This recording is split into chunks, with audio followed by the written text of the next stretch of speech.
আসসালামু আলাইকুম viewers, welcome back to ইমা স্নিপেটস। ভিউয়ার্স, আজকেও আপনাদের জন্য নিয়ে এলাম আমার ডেইলি রান্নাবান্না। অবশ্য এখন আমি রান্না করছি না, এখন রান্না করছে আম্মু, আর আমি জাস্ট একটু হেল্প করে দিচ্ছি। এই কয়েকটা দিন ডাক্তারের অ্যাপয়েন্টমেন্ট, টেস্ট এসব নিয়ে অনেক ব্যস্ত সময় কাটাতে হয়েছে, তাই শর্টকাটভাবে যা যা রান্না করা যায় আম্মু তাই করেছে। অনেক দিন ধরে কচুলতি খেতে ইচ্ছা করছিল, তো আম্মুকে বললাম চলেন আজকে কচুলতি রান্না করি। সো আমি আর কাজের আন্টি মিলে কচুলতিগুলো রেডি করলাম, আর আমার আম্মু রান্না করেছে।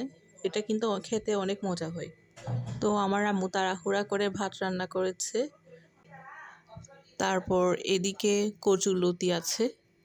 এরপর আম্মু একটা মিক্সার সবজি রান্না করেছে, এটা অনেক মজা হয়েছিল। আমি রেসিপিগুলো দেখাতে পারিনি আসলে, যেহেতু আমি রান্না করিনি। আর আমি এখানে ডিম ভাজি করার জন্য প্রিপারেশন নিচ্ছিলাম। ডিম সিদ্ধ করছি না, ডিম ভাজি করছি, কারণ সময়ের অভাবে মাছ মাংস কিছুই রান্না করতে পারেনি আম্মু। তাই সবজির সাথে সিদ্ধ ডিমটা একটু কম যায়, খেতে মজা কম লাগে, তাই ডিম ভাজি করা হচ্ছে। সন্ধ্যায় শিহাব ঘুরতে গিয়েছিল, আর আসার সময় কি নিয়ে আসলো দেখেন।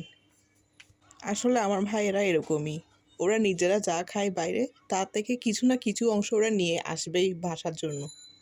সো ভিউয়ার্স, আজকের মতো এতটুকুই।